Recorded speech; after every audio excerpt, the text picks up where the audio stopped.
नमस्कार साथियों, स्वागत है आपके अपने YouTube channel next step with R K sir. आज हम बात करने वाले हैं रीजनिंग के एक इम्पोर्टेंट टॉपिक कैलेंडर के बारे में। बीएसटीसी पीटीटी 2025 के लिए कैलेंडर की एक क्लास होने वाली है। आज का सेशन शानदार होने वाला है, तो सेशन को लास्ट तक देखना। चैनल पे पहली बार आए हो, चैनल को सब्सक्राइब कर लेना, बेल आइकन को प्रेस कर लेना कि नोटिफिकेशन आपको मिलता रहे। इससे पहले हमने जो बात की थी, तो हमारी जो 11 बजे की क्लास हुई थी वो राजस्थान जीके की हुई थी। आपने शायद उसको देखा होगा, अगर नहीं देखा तो उसका लिंक आपको डिस्क्रिप्शन में मिल जाएगा, तो उसको भी देखना। इससे पहले रीजनिंग की जितनी भी क्लासें हुई है उनका लिंक आपको डिस्क्रिप्शन में मिल जाएगा, तो आप उनको भी देख लेना और अपनी तैयारी को मजबूत करना। चलिए ठीक है, आगे बढ़ते हैं अपने सेशन की ओर। क्वेश्चन नंबर 1, रीजनिंग का क्वेश्चन नंबर 1 है। उससे पहले हम बात करते हैं रीजनिंग के अंदर लीप वर्ष और साधारण वर्ष की। अगर बात करें वर्ष की, तो वर्ष कितने प्रकार के होते हैं? 2 प्रकार के होते हैं। कौन कौन से? एक तो होता है लीप वर्ष और एक होता है कौन सा? साधारण वर्ष। ठीक है। अगर लीप वर्ष की बात करें तो इसमें दिनों की संख्या कितनी होती है? 366 दिन होते हैं। ठीक है। और अगर साधारण वर्ष की बात करें तो 365 दिन होते हैं। अगर यहाँ पर बात करें तो इसमें कितने होते हैं? इसमें होते हैं 52 सप्ताह और 2 दिन। और अगर इसकी बात करें साधारण वर्ष की, तो इसमें 52 सप्ताह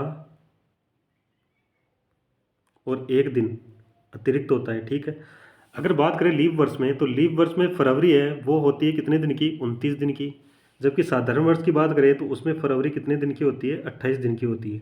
ठीक है। ये 2-3 चीज़ें हैं जो आपको ध्यान रखनी है। बाकी अगर हम क्वेश्चन सोल्व करते जाएंगे तो आपको समझ में आता रहेगा। चलिए आगे बढ़े अपने क्वेश्चन की ओर। तो सेशन में क्वेश्चन नंबर 1 दे रखा है, वो क्या है हमारे पास? क्वेश्चन में दे रखा है फरवरी माह में होते हैं। अब देखो फरवरी माह में होते हैं, अगर हमने बात की थी अभी कि फरवरी माह में क्या होता है, एक तो होता है लीप वर्ष और एक होता है साधारण वर्ष। अभी बात की थी लीप वर्ष में, अगर हमने बात की थी कि फरवरी होती है कितने दिन की? 29 दिन की। और साधारण वर्ष में कितने दिन की? 28 दिन की। अगर हम बात करें यहाँ पर क्वेश्चन में, तो 29 या 28 दिन होना चाहिए, तो यहाँ पर दे रखा है 28 या 29 दिन, 29 या 30 दिन, 30 या 31 दिन। तो फरवरी कितने दिन की होती है? 28 और 29 दिन की हो सकती है। ठीक है। साधारण वर्ष में 28 और लीप वर्ष में 29 दिन की। तो ऑप्शन नंबर ए अपना राइट आंसर हो जाएगा। समझ में आ गया हो तो लाइक शेयर कर देना, चैनल को सब्सक्राइब कर लेना। अब चलिए बढ़ते हैं अपने सेशन की ओर। क्वेश्चन नंबर 2 क्या कह रहा है? एक लीप वर्ष में होते हैं, एक लीप वर्ष में होते हैं क्या होते हैं? 52 सप्ताह और 3 दिन, 365 दिन, 52 सप्ताह और 2 दिन और 364 दिन। इनमें से कौन सा ऑप्शन होगा जो लीप वर्ष में होते हैं? तो अगर लीप वर्ष में अगर बात करें तो लीप वर्ष में कितने दिन होते हैं? 52 सप्ताह होते हैं, अभी हमने बात की थी, और 2 दिन होते हैं, 2 दिन अतिरिक्त होते हैं। तो यहाँ पर ऑप्शन कौन सा होगा? ऑप्शन सी अपना राइट आंसर हो जाएगा। ठीक है। समझ में आ गया होगा। चलिए आगे बढ़ते हैं क्वेश्चन नंबर 3 की ओर। एक वर्ष में महीनों में 30 दिन होते हैं। देखो एक वर्ष में कितने महीने होते हैं? 12 महीने होते हैं। ठीक है। 12 महीने में कितने महीने ऐसे होते हैं जिनमें 30 दिन होते हैं? तो अगर हम बात करें, तो अगर जनवरी की बात करें तो देखो जनवरी पहला महीना कितने दिन का होता है? 31 दिन का। दूसरा महीना कितने दिन का होता है? 29 या 30 दिन का। ओ सॉरी, 29 या 28 दिन का। ठीक है। अगर तीसरे महीने की मार्च की बात करें तो वो होता है कितने? 31 दिन का। अगर चौथे महीने की बात करें तो वो कितने दिन का होता है? 30 दिन का। ठीक है। और 5वें महीने की बात करें तो वो कितने दिन का होता है? 31 का। 6 की बात करें तो वो कितने? 30 का। 7 की बात करें तो वो होता है 31 का। ठीक है। 8 की बात करें तो वो होता है कितना? 31 का। 9 की बात करें तो वो होता है कितना? 30 का। 10 की बात करें यानी अक्टूबर की बात करें तो वो 31 का। 11 नवंबर की बात करें तो वो 30 दिन का। और दिसंबर की बात करें तो वो होता है 31 दिन का। हमें पूछा है 30 दिन वाले कितने ऐसे महीने हैं। तो अगर हम बात करें तो 30 दिन वाले, तो देखो 30 दिन वाला एक तो ये होता है। ठीक है। यानी अप्रैल, अप्रैल के बाद में होता है कौन? जून। जून के बाद में होता है कौन सा? सितंबर। और सितंबर के बाद में होता है कौन सा? नवंबर। यानी कितने महीने हुए? 1, 2, 3 और 4। कितने महीने हुए? 4 महीने। 4 ऑप्शन दे रखा है, ऑप्शन नंबर बी अपना राइट आंसर हो जाएगा। कितने महीने हुए? 4 महीने हुए जो 30 दिन के होते हैं। ठीक है। आगे बढ़ते हैं नेक्स्ट क्वेश्चन की ओर। क्वेश्चन नंबर 4 की ओर बढ़ते हैं। क्वेश्चन नंबर 4 दे रखा है हमारे पास, इनमें से कौन सा लीप ईयर है? देखो लीप ईयर अगर निकालना है तो क्या करेंगे? अगर लीप ईयर निकालना है तो हम क्या करते हैं इसमें, भाग देते हैं किसका, लीप वर्ष में क्या करते हैं, जो वर्ष दे रखा हो उसमें क्या करेंगे, 4 का भाग देंगे। ठीक है, अगर भाग पूरा पूरा चला जाता है तो वो होगा लीप ईयर, और अगर पूरा पूरा नहीं जाता है तो वो होगा कौन सा, साधारण वर्ष। तो यहाँ पर अगर बात करें लीप ईयर की, तो अगर बात भाग देकर देखें तो यहाँ पर वर्ष कितना है, 82। तो 82 में अगर 4 का भाग दोगे तो देखो 8 में चला गया, 2 शेष बच गया, शेषफल बच गया, यानी पूरा पूरा भाग नहीं जा रहा, इसका मतलब ये लीप ईयर नहीं है। ठीक है, अगर बात करें किसकी, 04 की, यानी जो 04 वर्ष है, 1704 में 4 का भाग दोगे तो पूरा पूरा चला गया, शेषफल क्या बचा, 0। शेषफल क्या बचा हमारे पास, 0। तो इसका मतलब ये लीप वर्ष हो सकता है या है, ऑप्शन बी। आगे अगर बात करें, चेक करें तो यहाँ पर 13 45 में 4 का भाग नहीं जाता, 78 में 4 का भाग नहीं जाता, क्योंकि देखो अगर इसमें 4 का भाग दोगे 78 में, तो देखो यहाँ पर अगर 4 का भाग दोगे तो यहाँ पर शेषफल कितना बचा, 3, और 3 को 8 आगे लिखोगे तो यहाँ पर 38। अगर 4 का भाग दोगे तो 9 बार कितने में जाएगा, 36 में जाएगा, जबकि 2 शेषफल बचेगा। यहाँ पर क्या होगा, लीप ईयर कौन सा होगा, 1704 लीप ईयर होगा, यानी ऑप्शन नंबर बी अपना राइट आंसर हो जाएगा। समझ गए होंगे। चलिए आगे बढ़ते हैं क्वेश्चन नंबर 5 की ओर। एक अधिवर्ष में विषम दिनों की संख्या कितनी होती है। एक अधिवर्ष में विषम दिनों की संख्या कितनी होती है। हमें पता है अधिवर्ष मतलब, अगर आपको अधिवर्ष का मतलब नहीं पता तो वो कौन सा होगा, लीप ईयर ही होगा। ठीक है, अधिवर्ष का मतलब लीप ईयर। अब हमें पता है लीप ईयर में क्या होता है, 366 दिन होते हैं। ठीक है, 366 दिन होते हैं, तो 366 दिन में अगर हम भाग दें किसका, 7 का, तो हमारे पास जो शेषफल आएगा वो क्या आएगा, 2 शेषफल आएगा। ठीक है, 2 शेषफल आएगा। देखो यहाँ पर अगर भाग देंगे तो 7 का भाग दोगे कितने, 36 में, तो कितनी बार जाएगा, 5 बार जाएगा। 7 पंजो 35, शेषफल का जब एक के साथ 6 उतारोगे, इसमें भाग दोगे तो 7 दूनी 14। अगर 14 चला गया तो 2 क्या बचा, शेषफल बचा, तो 2 शेषफल बचा हमारे पास। इसका मतलब लीप ईयर में कितने दिन अतिरिक्त होते हैं। अगर अधिवर्ष में विषम दिनों की संख्या या अतिरिक्त दिनों की संख्या कितनी होती है, 2 होती है, तो ऑप्शन नंबर बी अपना राइट आंसर हो जाएगा। ठीक है, समझ गए होंगे। चलिए आगे बढ़ते हैं हम नेक्स्ट क्वेश्चन की ओर, क्वेश्चन नंबर 6 की ओर बढ़ते हैं। क्वेश्चन नंबर 6 हमारे पास दे रखा है, साधारण वर्ष के कौन से 3 महीने हैं जिनके प्रथम दिन समान होते हैं। साधारण वर्ष के कौन से 3 महीने हैं जिनके प्रथम दिन समान होते हैं। अगर हम बात करें साधारण वर्ष की, तो साधारण वर्ष में अगर बात करें जो महीने हैं उनके कितने महीने होते हैं जो उनके प्रथम दिन समान होते हैं। तो अगर बात करें किसकी, साधारण वर्ष में, देखो साधारण वर्ष में जनवरी और अक्टूबर का जो दिन होता है वो प्रथम दिन वो समान होता है। बात करें किसकी, अगस्त की और जुलाई की, तो वो समान होते हैं। ठीक है, बात करें किसकी, सितंबर की और दिसंबर की, वो समान होते हैं, यानी कि 2-2। और अगर बात करें किसकी, फरवरी की, मार्च की और नवंबर की, तो वो समान होते हैं। यहाँ पूछा है किसके लिए, 3 महीने, तो यहाँ पर 3 महीने कौन से हुए, फरवरी, मार्च और नवंबर। ऑप्शन कौन सा होगा, बी अपना राइट आंसर हो जाएगा। ठीक है, समझ गए होंगे। चलिए आगे बढ़ते हैं नेक्स्ट क्वेश्चन की ओर। नेक्स्ट क्वेश्चन हमारे पास दे रखा है कौन सा, 7 नंबर। लीप वर्ष के 3 महीने कौन से हैं जिनके साथ प्रथम दिन समान होते हैं। देखो इससे पहले पूछा था किसका, साधारण वर्ष का, अब पूछ रहा है किसका, लीप वर्ष का। अगर लीप वर्ष की बात करें तो कौन से होंगे। अगर लीप वर्ष की बात करें तो देखो लीप वर्ष में 2 महीने, वो जो 2 महीने हैं जिनके प्रथम दिन समान होते हैं, तो फरवरी और अगस्त के समान होते हैं।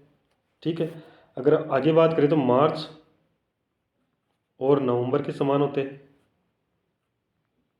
ठीक है, इससे अगर आगे बात करें तो सितंबर और दिसंबर के महीने के प्रथम दिन समान होते हैं।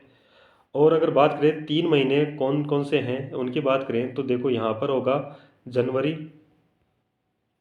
ठीक है, अप्रैल और जुलाई।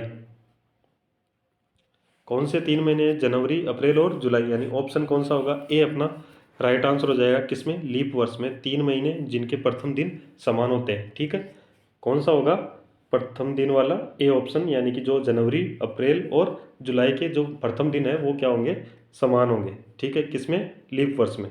आगे बढ़ते हैं नेक्स्ट क्वेश्चन की ओर, क्वेश्चन नंबर 8 की ओर बढ़ते हैं। क्वेश्चन नंबर 8 हमारे पास दे रखा है, निम्न में से कौन सा दिन किसी शताब्दी वर्ष का अंतिम दिन हो सकता है? देखो यहाँ पर पूछा है कौन सा दिन किसी शताब्दी वर्ष का अंतिम दिन हो सकता है। इससे देखो अंतिम दिन और प्रथम दिन के लिए आपको एक ट्रिक पता होनी चाहिए। देखो प्रथम दिन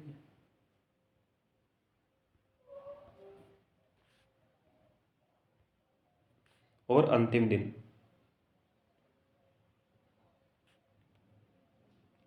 देखो प्रथम दिन और अंतिम दिन में दोनों में सोमवार तो समान होगा, ठीक है, सोमवार तो दोनों में समान होगा। सोमवार के बाद में अगर बात करें तो कौन सा होगा? मंगलवार। मंगलवार से अगर आगे चलेंगे तो क्या आएगा? बुधवार। बुधवार से आगे चलोगे तो क्या आएगा? गुरुवार। गुरुवार से आगे चलोगे तो क्या आएगा? शुक्रवार। शुक्रवार से आगे चलोगे तो क्या आएगा? शनिवार। और शनिवार से आगे चलोगे तो क्या आएगा? रविवार। ठीक है, अब आपको समझ में आ गया होगा कि प्रथम दिन कौन कौन से हो सकते हैं? सोमवार, मंगलवार, गुरुवार और शनिवार। ठीक है, और अगर अंतिम दिन की बात करें तो अंतिम दिन हो सकता है सोमवार हो सकता है, बुधवार हो सकता है, शुक्रवार हो सकता है और रविवार हो सकता है। ये चीज़ें आपको पता होनी चाहिए। ठीक है, समझ गए होंगे। अब हमारे पास जो क्वेश्चन पूछ रहा है वो क्या पूछ रहा है? अंतिम दिन हो सकता है। अंतिम दिन हो सकता है तो अंतिम दिन कौन कौन से हो सकते हैं? सोमवार हो सकता है, बुधवार हो सकता है, शुक्रवार हो सकता है और रविवार हो सकता है। ठीक है, तो अगर हम बात करें तो यहाँ पर देखो मंगलवार दे रखा है जबकि ये प्रथम दिन होता है। गुरुवार दे रखा है, ये भी प्रथम दिन हो, बृहस्पतिवार को गुरुवार बोलते हैं तो प्रथम दिन हो सकता है। शनिवार ये भी प्रथम दिन हो, पर यहाँ पर देखो सोमवार, सोमवार प्रथम भी होता है और अंतिम भी होता है। तो यहाँ पर ऑप्शन कौन सा हो जाएगा? डी ऑप्शन अपना राइट आंसर हो जाएगा। ठीक है, समझ गए होंगे। सिर्फ हमें याद रखना है कि प्रथम दिन और अंतिम दिन दोनों में सोमवार सेम होता है, बाकी अल्टरनेटिव चलता है। प्रथम दिन मंगलवार तो अंतिम दिन बुधवार, प्रथम दिन गुरुवार तो अंतिम दिन शुक्रवार और प्रथम दिन शनिवार तो अंतिम दिन रविवार। ठीक है, बढ़ते हैं नेक्स्ट क्वेश्चन की ओर। क्वेश्चन नंबर 9 की ओर बढ़ते हैं। क्वेश्चन नंबर 9 हमारे पास दे रखा है क्या? निम्न में से कौन सा दिन किसी शताब्दी वर्ष का प्रथम दिन हो सकता है? देखो इससे पहले वाला क्वेश्चन में क्या पूछा था? अंतिम दिन पूछा था, और अब क्या पूछ रहे हैं? प्रथम दिन। हमने देखा था प्रथम दिन कौन सा होता है? प्रथम दिन और लास्ट दिन की बात करें तो हमने अभी अभी देखा था प्रथम दिन होता है कौन सा? सोमवार। ठीक है, और अंतिम दिन भी क्या होता है? सोमवार। यहाँ पर बात करें फिर मंगलवार, दोबारा देख लीजिए, और मंगलवार के बाद में क्या आएगा? बुधवार, गुरुवार, शुक्रवार। ठीक है, फिर आएगा शनिवार और फिर आएगा रविवार। ये प्रथम दिन है और ये अंतिम दिन। इससे पहले वाले क्वेश्चन में पूछा था कौन सा? अंतिम दिन पूछा था, अब पूछ रहा है कौन सा? प्रथम दिन पूछ रहा है। ठीक है, तो प्रथम दिन कौन से हो सकते हैं? सोमवार हो सकता है, मंगलवार हो सकता है, गुरुवार हो सकता है और शनिवार हो सकता है। अगर यहाँ पर देखो तो यहाँ पर देखो रविवार दे रखा है क्या? अंतिम दिन में। ठीक है, मंगलवार बिल्कुल हो सकता है, ऑप्शन सी अपना राइट आंसर हो सकता है, सी अपना राइट आंसर है। ठीक है, बुधवार होता है क्या? अंतिम दिन, और शुक्रवार भी क्या होता है? अंतिम दिन। ठीक है, तो यहाँ पर कौन सा हो गया? सी ऑप्शन मंगलवार अपना राइट आंसर हो गया। ठीक है, चलिए आगे बढ़ते हैं नेक्स्ट क्वेश्चन की ओर, क्वेश्चन नंबर 10 की ओर। क्वेश्चन नंबर 10 कह रहा है हमारे पास 11 अक्टूबर 2018 को गुरुवार था तो 23 फरवरी 2019 को कौन सा दिन होगा? ये हमें बताना है। ठीक है, तो अगर बात करें किसकी, यहाँ पर देखो 18 से अक्टूबर से क्या जा रहा है? फरवरी तक जा रहा है, फरवरी तक जा रहा है तो 2018 से 2019 तक जाएगा। तो देखो यहाँ पर अगर अक्टूबर की बात करें तो अक्टूबर कितने दिन का होता है? 31 दिन का होता है। 31 में से अगर बात करें 11 दिन निकाल दें तो क्या होगा? 20 दिन शेष बचेगा। ठीक है, प्लस अक्टूबर के बाद में क्या है? नवंबर, नवंबर कितने दिन का होता है? 30 दिन का होता है। ठीक है, आगे बात करें किसकी? दिसंबर की, तो दिसंबर कितने दिन का होता है? 31 का। और फिर बात करें किसकी? जनवरी की। अब जनवरी की बात करेंगे वो भी क्या होगा? 31 दिन का। और फिर फरवरी, फरवरी में कितने दिन पूछ रहा है? 23 दिन। अब हम पहुँच गए कहाँ पर? 2019 में। अब क्या करोगे? इसमें 7 का भाग दोगे। 7 का भाग क्यों दोगे? क्योंकि सप्ताह के अनुसार 7 का भाग दोगे। ठीक है, अगर इनका टोटल करें तो टोटल करोगे तो यहाँ पर देखो 20 और 30 कितने हुए? 50। 50 और यहाँ पर देखो 30 कितने हुए? 50 और 30, 50 और 30 80, 80 और 30 110, 110 और 20 130, 130 और एक 3 33 34 35, 135, 135 बटा कितना होगा? 7। अब 7 का भाग दोगे तो यहाँ पर देखो 7 का भाग देंगे तो यहाँ पर कितना बचेगा हमारे पास? शेषफल क्या आएगा? देखो 7 का भाग दिया एक, 7 का भाग दिया एक बार, अब 7 का भाग दिया तो यहाँ पर बचा कितना, 6, 6 में 65 हो गया। फिर 7 का भाग दोगे तो यहाँ पर कितना बचेगा, 9 7 63, 9 7 63। तो यहाँ पर शेषफल कितना बचा, यहाँ पर अगर 63 आएगा तो शेषफल कितना बचा, 2। ठीक है, शेषफल कितना बचा, शेषफल बचा हमारे पास 2। ठीक है, अब ये 2 बचा, ये शेषफल, इसको क्या करोगे, जो वार दे रखा था, क्या गुरुवार, गुरुवार दे रखा था उसमें ऐड करोगे।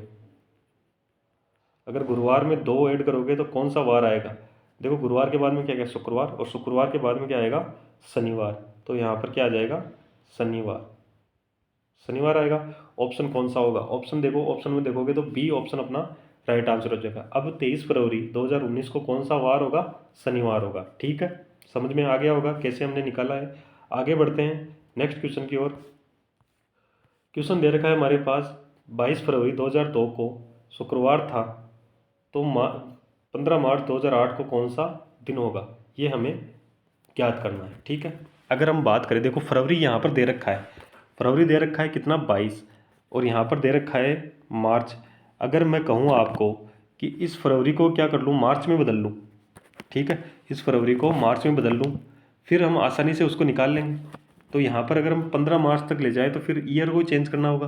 तो देखो फरवरी से अगर बात करें तो फरवरी 2002, 2002 क्या लीप वर्ष होता है, बिल्कुल नहीं, 2002 क्या होगा, साधारण वर्ष होगा।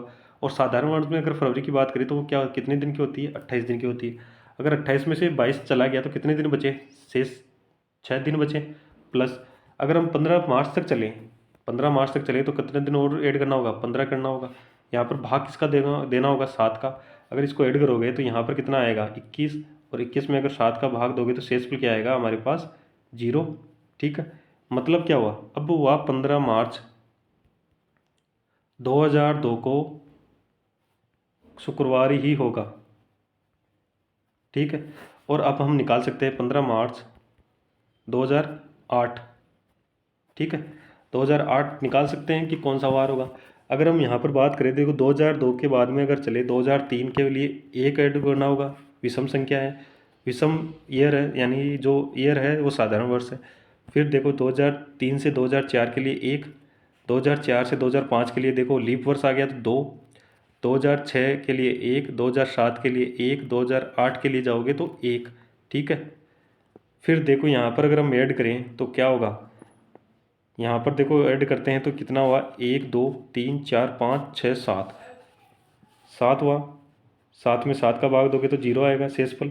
इसका मतलब क्या होगा, शुक्रवार ही होगा,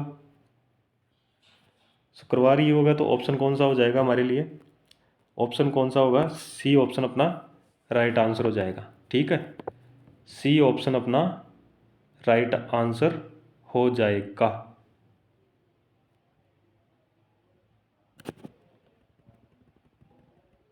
चलिए आगे बढ़ते हैं नेक्स्ट क्वेश्चन की ओर। नेक्स्ट क्वेश्चन दे रखा है हमारे पास 12 नंबर। मार्च की 5 तारीख सोमवार के 2 दिन बाद थी, मार्च की 5 तारीख सोमवार के 2 दिन बाद थी। इसका मतलब क्या हुआ, सोमवार कौन सी तारीख को था, 3 तारीख को। ठीक है, और अब अगर सोमवार 3 तारीख को था तो 5 तारीख को कौन सा वार होगा, सोमवार से अगर आगे जोड़े 2 दिन तो सोमवार के बाद मंगलवार और बुधवार। तो हमारे पास आ गया बुधवार को क्या थी, 5 तारीख थी। ठीक है, आगे क्या कर रहा है, तो अप्रैल की आखिरी तारीख को कौन सा दिन होगा। देखो मार्च में बात करें तो मार्च कितने दिन का होता है, 31 दिन का होता है। 31 में से अगर 5 निकल गया तो कितने दिन बचे, 31 में 5 निकल गया तो बचे कितने दिन, 26 दिन। अब ये पूछ रहा है कि अप्रैल के लास्ट, अप्रैल के लास्ट में पूछ रहा है तो अप्रैल कितने दिन का होता है, 30 दिन का। अगर हम भाग दें किसका, 7 का, तो यहाँ पर देखो अगर इसको जोड़ोगे तो कितना आएगा, 56, और अगर 7 का भाग दोगे तो क्या आएगा, 8 7 56। तो शेषफल कितना बचा हमारे पास, अगर शेषफल देखें तो शेषफल बचा हमारे पास 0। इसका मतलब अप्रैल की जो लास्ट तारीख है उसको कौन सा वार होगा, बुधवार ही होगा। कौन सा वार होगा, बुधवार ही होगा। ऑप्शन कौन सा होगा, बी अपना राइट आंसर हो जाएगा। ठीक है, समझ गए होंगे। चलिए आगे बढ़े नेक्स्ट क्वेश्चन की ओर। क्वेश्चन दे रखा है हमारे पास, यहाँ पर देखिए क्वेश्चन दे रखा है 13। यदि एक इस माह की दिनांक 15 को रविवार हो तो इसी माह की दिनांक 30 को कौन सा साप्ताहिक दिवस होगा। देखो ये कह रहा है कि 15 तारीख को क्या है, रविवार है, और 30 तारीख को पूछ रहा है। तो अगर हम बात करें 15 से 30 देखो कितने दिन बचे हमारे पास, 15 दिन। इसको देखो 7 का भाग दोगे तो यहाँ पर शेषफल कितना आया, 1। शेषफल 1 आया तो हम क्या करेंगे, रविवार में 1 को ऐड करेंगे। रविवार में प्लस का ऐड करोगे तो क्या आएगा, सोमवार। और सोमवार हमारे ऑप्शन में है, दे रखा है ऑप्शन नंबर सी, यानी ऑप्शन नंबर सी अपना राइट आंसर हो जाएगा। ठीक है, यहाँ पर 15 दिन क्यों लिखा, क्योंकि देखो 30 दिन का होता है महीना, ये कह रहा है उसी महीने के 15 दिन, तो उसी महीने के 15 दिन तो चले जाएंगे, शेष कितने दिन बचेंगे, 15 दिन बचेंगे। और 15 दिन बचें तो उसमें 7 का भाग देंगे। ठीक है, आगे बढ़ते हैं नेक्स्ट क्वेश्चन की ओर। क्वेश्चन नंबर 14 दे रखा है। क्वेश्चन नंबर 14 क्या करा है, यदि पिछला माह जो 30 दिन का था उसकी दिनांक 11 को सोमवार था, तो इसी माह की दिनांक 15 को कौन सा वार था। देखो ये कह रहा है कि पिछला महीना क्या है, 30 दिन का है, उसमें से 11 दिन फिर क्या था, सोमवार था। ठीक है, 11 तारीख पर सोमवार था, तो हम बात करें पिछले महीने की, तो पिछले महीने में कितने दिन बच गए, 11 चले गए 30 में से, तो कितने दिन बचे, 19 दिन बचे। ठीक है, 19 दिन बचे। और ये कह रहा है इस माह की, ये प्रेजेंट वाला महीना है, उसमें कितने दिन, 20 दिन, पर कौन सा वार होगा, तो 7 का भाग दोगे, इसको जोड़ोगे तो कितना आएगा, 39। इसमें 7 का भाग दोगे तो यहाँ चलेगा 5, 35 बार, यहाँ 35 5 बार चला गया, और बच गया कितना, 4 शेषफल। 4 शेषफल बच गया। तो ये कह रहा है कि क्या था, सोमवार था। सोमवार में अगर 4 को ऐड करोगे तो कौन सा वार आएगा, सोमवार के बाद में अगर 4 को ऐड करोगे तो क्या आएगा, मंगलवार, बुधवार, गुरुवार और शुक्रवार। तो 4 को ऐड करने पर कौन सा वार आएगा, शुक्रवार आएगा। शुक्रवार आएगा। ऑप्शन कौन सा होगा, ऑप्शन बी अपना राइट आंसर हो जाएगा। ठीक है, समझ गए होंगे। चलिए आगे बढ़ते हैं नेक्स्ट क्वेश्चन की ओर। उसके लिए चलते हैं नेक्स्ट पेज पर। नेक्स्ट पेज पर क्वेश्चन नंबर 15 दे रखा है। क्या कह रहा है, यदि 12 मार्च को गुरुवार था तो इसी वर्ष की 12 मई को कौन सा वार था। देखो 12 मार्च को दे रखा है और 12 मई के लिए पूछ रहा है, तो मार्च, अप्रैल और मई। देखो मार्च, अप्रैल, मई, 3 महीने हो गए। 3 महीने में अगर बात करें तो मार्च की, तो मार्च में 12 दिन तो कम करने होंगे हमें। तो मार्च कितने दिन का होता है, अगर मार्च की बात करें तो मार्च होता है कितने, 31 का। मार्च के बाद में क्या आएगा, अप्रैल आएगा। अगर अप्रैल की बात करें तो वो होता है कितने, 30 दिन का। और फिर कह रहा है 12 मई तक, तो मई में बात करें तो ये कह रहा है 12 मई तक। ठीक है, अगर बात करें तो देखो यहाँ पर क्या हुआ, 12 मार्च कम हो जाएगा इसमें 31 में से 12 को कम करोगे तो कितना होगा, 19 होगा। ठीक है, 19 होगा, फिर बचा कितना, 30 आएगा, फिर आएगा 12। अगर इनको सभी को जोड़ोगे तो कितना आएगा, सभी में जोड़कर क्या करोगे, 7 का भाग दोगे तो यहाँ पर देखो, यहाँ पर कितना हो जाएगा, 40, 49, 49, 50, 50, 60, 61, 61/7। और 7 का भाग दोगे तो कितना शेषफल बचेगा, इसमें 5 शेषफल बचेगा। कितना शेषफल बचेगा, 5 शेषफल बचेगा। अब गुरुवार दे रखा है हमारे पास, वार दे रखा है गुरुवार, इसमें क्या करोगे, 5 को ऐड करोगे तो क्या आएगा, गुरुवार के बाद में क्या आएगा, गुरुवार, शुक्रवार, शनिवार, रविवार, सोमवार और मंगलवार। तो यहाँ पर जो ऑप्शन आएगा वो आएगा मंगलवार। ठीक है, मंगलवार आएगा। तो मंगलवार कौन से ऑप्शन में है, ऑप्शन नंबर ए में है। ऑप्शन नंबर ए अपना राइट आंसर हो जाएगा। ठीक है, समझ गए होंगे क्या किया है हमने। चलिए आगे बढ़ते हैं। अगर सेशन अच्छा लगा है तो लाइक कर देना, शेयर कर देना, चैनल को सब्सक्राइब करके ही जाना है आपको, बेल आइकन को प्रेस करना है कि नोटिफिकेशन आपको हर क्लास का मिलता रहे। ठीक है, चलिए सेशन में जो भी आपको डाउट है, जो भी आपकी क्यूरीज़ हैं, वो आप कमेंट के माध्यम से हमें दे सकते हैं। हम उसका नेक्स्ट क्लास में उसका सॉल्यूशन आपको बता दिया जाएगा। ठीक है, चलिए और चलिए, धन्यवाद। जय हिंद, जय भारत।